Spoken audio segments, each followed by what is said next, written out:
Hello my it's Toycat, and this is my new Minecraft 1.8 series, which is a new Let's Play I'm starting for 1.8, where I'm going to be doing 1.8 sort of stuff. And the two key differences between this and my regular Minecraft Extras Let's Play, which has been going on for over 100 episodes, and you should totally check out. Also, 5Cs looks like it's going to be the world name. Hello, I'm Toycat, and the thing I've always found interesting is not what you can do by starting new, but instead by seeing how far you can take one world and how much you'll learn. Today marks 11 years since I hit Create New World on the Xbox 360. I was just 17 and had yet to go through so much, but all of that has happened and this world has been there with me through it all. Today I'll share the ups and the downs of the Update Adventures world and the full story of what exactly has gone on here and how I've met the goals that I set myself all of those years ago, over a decade now. Anyway, the important thing I need to say first is that there has been an update to the marketplace version of this world. It came out last Monday, and so if you go there, you can download this copy for free if you already own it, and likewise, if you want to look around it but don't currently own it, you will get updates for free for the rest of time too, which is a very good deal if you ask me. But with that said, let's go back to where it all began, because I started this world with the goal of truly conquering Minecraft. At the time, it meant something very different to me. I was still living in a cave after all, and even when I made a second house, it was a dirt hut, but it was on the other side of the world, and to a lot of people, building that dirt hut into something better, which I eventually did, don't worry, this is the most beautiful structure in imagination, but building better things is the sole goal for Minecraft. But for me, one of the important things is kind of conquering the world itself, and this is a strange thing to define, but let's put it this way: I had two separate bases which I could have just walked between, following the terrain naturally along the river, like I can do right here, or I can build something like this, a road right between them. This is something that has existed in the real world for as long as the Romans have been around, but the idea of building infrastructure and better connections across your world is a great way of showing that this world is yours, you live in it, and the Minecraft world kind of... Wait, why am I invisible? What happened there? Weird. Anyway, one of the things humans have always done is assert our domination over nature, and that's something I always liked the idea of doing in Minecraft. And so even though at the time the mountains over there were unfathomably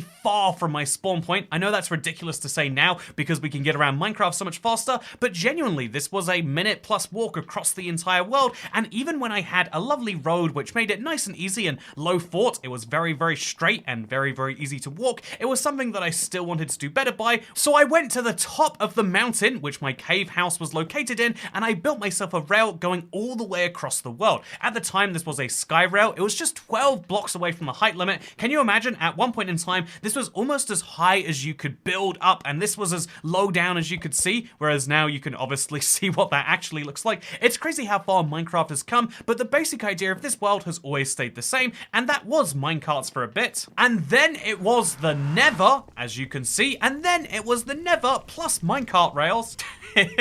Okay. Seriously, if you want to climb heights quickly without using fireworks or an elytra, all you need to do is get yourself some powered rails, and all of a sudden, your problems will go away. And indeed, my minecart too. But yeah, the idea of using an elytra or the Nether combined with an elytra or minecart has clearly become the dominant form of transport, but the idea of always having the best form of doing that has been something that appealed to me. This is why I have Netherite tools. They're not always the perfect level of upgraded, but they're the maximum level of upgrade that I've always wanted to have so that I can do my projects that I want to do at their optimal efficiency. And indeed, when you look around the world, you'll notice these are basically everywhere. One of my favorite things, and the story that I am telling with this world, is that of connection between multiple biomes and builds and points deliberately far enough spaced apart so that there are actual different sections of the world which then have to be connected up by infrastructure in terms of, like, yeah, I have roads around here, and sometimes I've got ice pathways or nether portals or end connections. All of these things do exist, but also in terms of connecting them, logically speaking. I have a big wood farm that's chilling over here in a part of the world that feels very different just for being on the other side of this hill. And so as you look around my world and notice that all of the sections feel very different and unlinked to each other,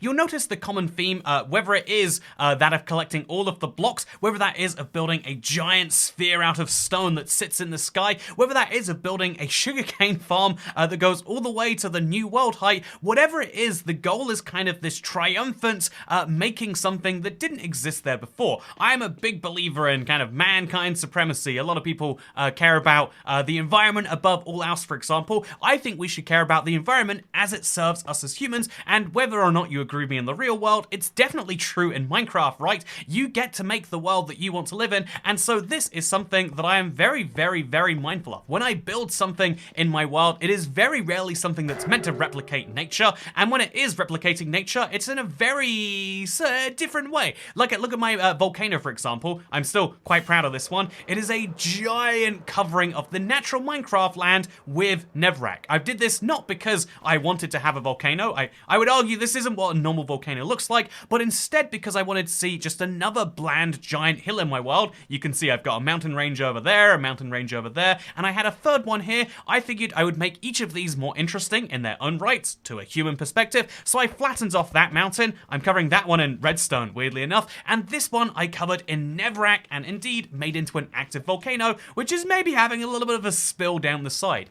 This is something that is always my goal, to show humans over nature, and you know, it's something that I have. I feel like it's a very weird opinion that, like, you know, in the real world, who knows for sure how fully it's formed, but in Minecraft, you get to develop and you get to play with these ideas as much as or however often you like, and that's something I've always enjoyed. All over this world, basically wherever you go, you can see this exact same idea of playing out. You know, my struggle against Minecraft generation, the, you know, humans versus nature. You can see the struggle of connecting it all in an infrastructured way to make it feel like it's one world, despite the many biomes that exist within it. However, I think there is also something else. That the story this world is telling is not just that of what I choose to build within it. Everyone is choosing what to build in Minecraft every day, and I do think that, you know, you're slowly building a more and more unique world as you stick to the same one. If you are hesitant about staying in a Minecraft world, there are many great resources that I would encourage you to check out to say, you should definitely do that, by the way. Having a world that you care about and which grows and ages with you is something that I find to be real compelling.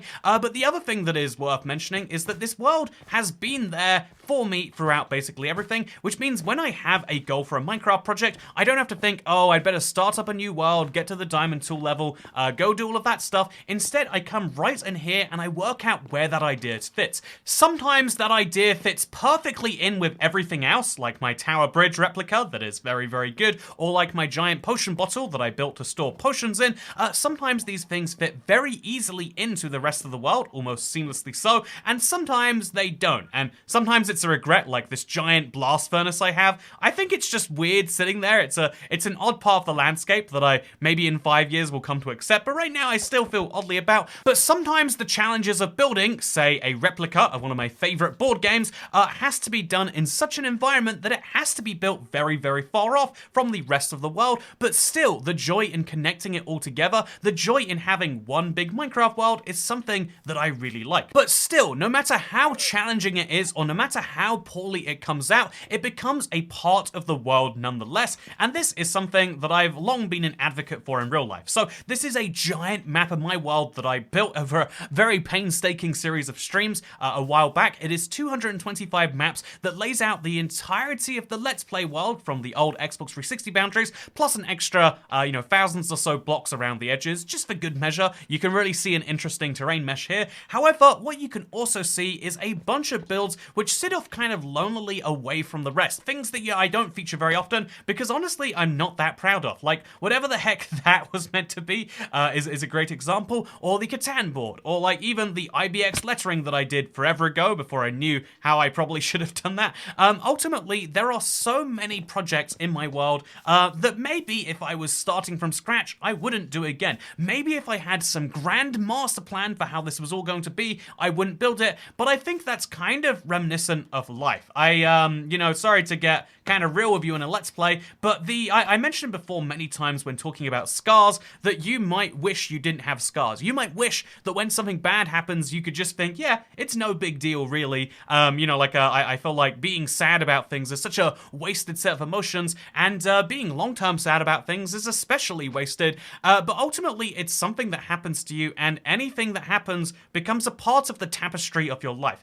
You don't see your life as clearly as I can see my Let's Play world. By the way, it slowly has to be updated over time, but you can see the years and years of builds and biome changes and everything else that's happened in this world, and it's very much reflective of how these changes happen in your real life, which is why the Updated Adventures has not just been a way for me to update you on what's going on in my Let's Play world, but indeed on life as well. I remember very clearly now talking about my first big breakup while going, while farming sugarcane in the Let's Play world. I've used the Let's Play and indeed this world as a whole as an opportunity to share some of the highest highs and the lowest lows. This is not just 11 years of me playing Minecraft with the exact same goal and vision that I had all that time ago. I think past me would have been mind blown to see what current me is doing, and I think that me in 5 years will be mind blown in the exact same way that real life happens that way. Some of the biggest and best moments have happened to me, and they've inspired entire new gigantic sections of the world, while some of the lowest lows have also got me retreating into comfort Minecraft and working on some big bulk building projects to allow me to kind of think about and process it. There is a surprising amount of that, and so this last week I mentioned very briefly here on this channel via a community post and indeed via the Let's Play last week that my mother passed away. I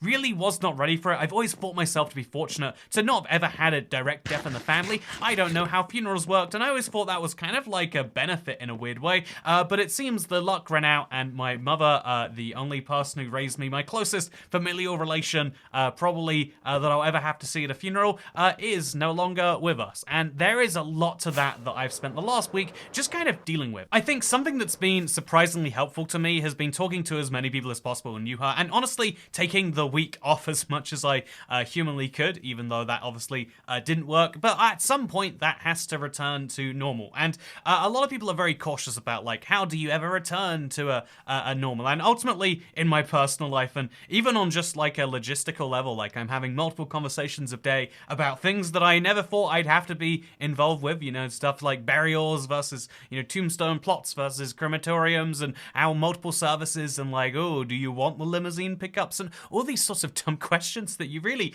hope that you're never going to have to dive into, and that you think are almost ridiculous to answer. I am doing that on a day-to-day basis, but I think emotionally the extreme pains of like, oh god, this is actually real, isn't it, are at least partially subsided. And now I had a big realization while going on a long walk the other day, which is that, yeah, the point is not to be broken forever.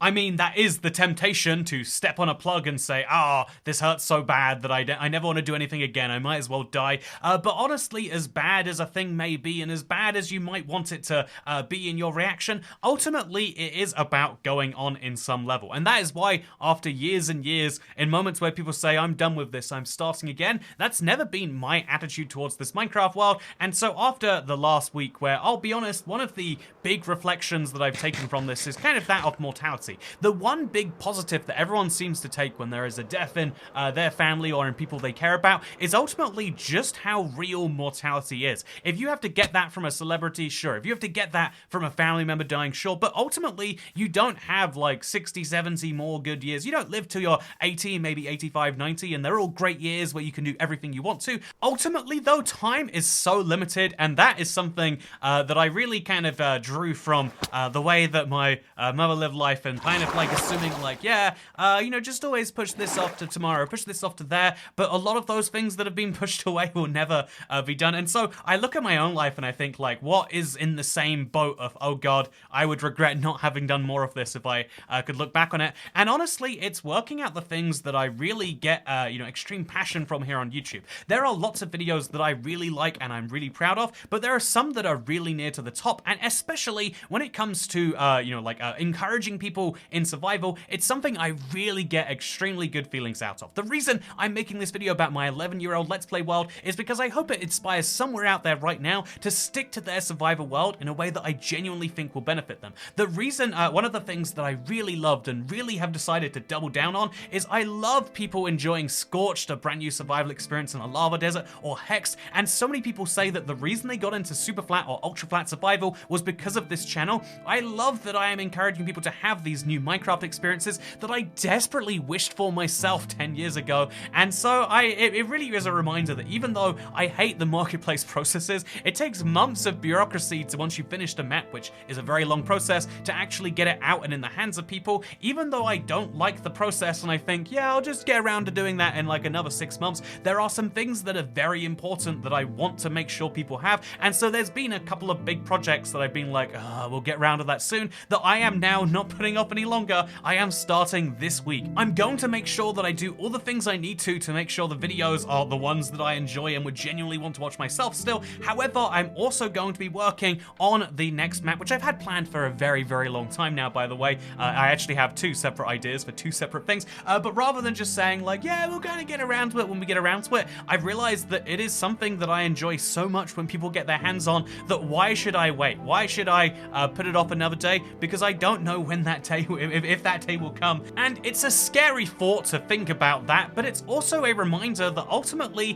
what are you doing anything for? You really need to stop and analyze that about basically anything in your life sometimes. And why are you building the thing you're building in Minecraft? Sometimes you can get easily caught up by seeing amazing builds online and thinking the whole point of Minecraft is to build the best games. It's like a competitive sandbox, right? But ultimately, as you can see right here, I spent hours building this replication of the TU1 tutorial world. You could argue there was no creative juice in this and that actually it's one of the worst looking builds out there, but also I am filled with an immense sense of joy, and I know that many people connect with this and are reminded of their Xbox 360 days, because while the Xbox 360 tutorial world might be important in the blocks themselves, there is much more importance in the memories that people hold, and indeed the stories that are told specifically about this world and everything in it. And I think that is the more important thing in your Minecraft world. Building things that are pretty with no context is actually something that's entirely fine if that's how you want to enjoy Minecraft, but I also think there's something fun about this. For example,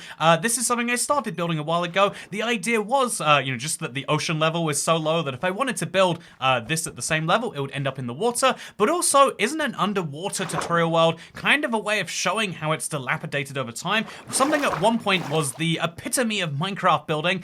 This village made out of wood and stone genuinely didn't even keep up with what Minecraft themselves have built, let alone, like, I mean, seriously, look at everything here and compare it to a modern village, but it hasn't held up to date with what Minecraft has built, let alone what the community thinks is good. There is a real kind of dilapidated apocalypse vibe that you get looking at this, that you would get whether or not the water was here. The water just makes it a clearer point. The same thing is true for this island, which used to be, by the way, entirely dark oak trees, and so I took all of the dark oak trees and I made a giant tree out of them. The same is true for my desert temple, which is made out of wool instead of terracotta because of the kind of age reference to that, but it's also true of the stories for things like I destroyed my entire desert. Every single one of these torches was placed there to remove the sand above it because it stopped functioning as a desert when the biomes changed, and I figured if it's not going to work as a desert, it shouldn't look like one either. There are silly stories behind basically everything that you do, but because stories last so much longer than any other action or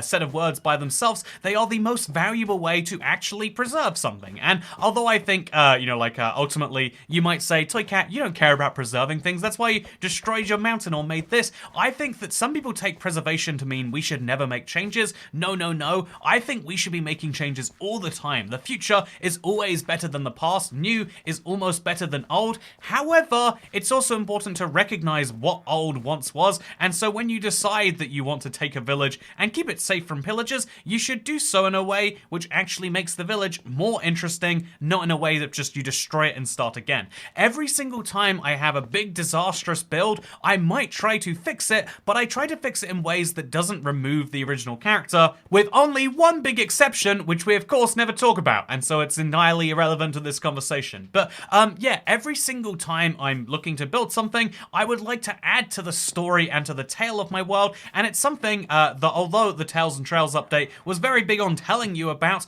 I think ultimately it's the thing we as players should be doing. My armory, which was just originally a way for me to enchant with multiple tables and have multiple sets of gear, is now a way for me to store every single enchantment in Minecraft. One of the big goals I have for the next year is to fill this place up, and indeed you can see looking around here that this place is the exact same basic location, but building on top of it and building new, bigger, better things is always the goal for this world. This is the same looking Let's Play world world you might recognize year on year on year, but every year it should get better, and that is the goal that I have. This has been a very brief overview. I hope that you have enjoyed it, because ultimately the tale is not in this video, but over the next year of Let's Plays, which I hope you are going to join me for. Although the Let's Play isn't every single Monday, it is, every Monday that I feel like I have something I really want to share with you. I hope that you will join me for the journey of that over the next year, and indeed for the upcoming maps that I'm going to be working on. There's something I've always been passionate about to do with structures that I've kind of voiced here and there in videos, but I've just, not been working. I've been like, yeah, I'll get around to it eventually, that I am starting on basically as soon as this video is done. And so, yeah, I hope that you'll join me for everything between here and there. But for now, thank you so much for watching, and indeed for being here, and all of the nice support messages that people have been sending. It is nice to know that strangers on the internet care some amount, and so thank you if you're one of them. But even if you're not, thank you for watching anyway, because I'll see you next time. Goodbye, and download the Let's Play update if you wanna see the world as of I believe June is the latest version. Go check it out. But yeah, goodbye.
Ouch. Ouch. Why? Wasn't even a good reason.